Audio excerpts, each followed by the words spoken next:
আসসালামু আলাইকুম বন্ধুরা, তোমরা সবাই কেমন আছো? আলহামদুলিল্লাহ, আমি ভালো আছি। দেখো, গ্রামে চলে আসছি। ঈদের 10-12 দিন আগে আমি চলে আসি প্রতিবার, কারণ গ্রামের শান্তি তো আর শহরে পাওয়া যায় না। দেখা যায় স্কুল বন্ধ থাকে, বাচ্চারা বাড়িতে আসার জন্য, গ্রামের বাড়ি আসার জন্য খুব ছটফট করে। এর জন্য এবার চলে আসলাম। আসলে গ্রামে শান্তি, অনেক শান্তি, চারিদিকে শুধু গাছপালা, দেখতেও খুব ভালো লাগে, তাই না?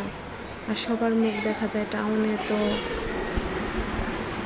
সবসময় থাকি, কিন্তু গ্রামে আসলে একটু অনেক আনন্দ লাগে। দেখো, বাচ্চা এসে ঘুমিয়ে গেছে, খুব টায়ার্ড ছিল। আর বাড়িতে একটু গরম, তারপরও খুবই যে একটা বাইরের ঠান্ডা হাওয়া, ঢাকা সেই হাওয়াটা পাওয়া যায় না। চার দেয়ালের মাঝে গরমই থাকে।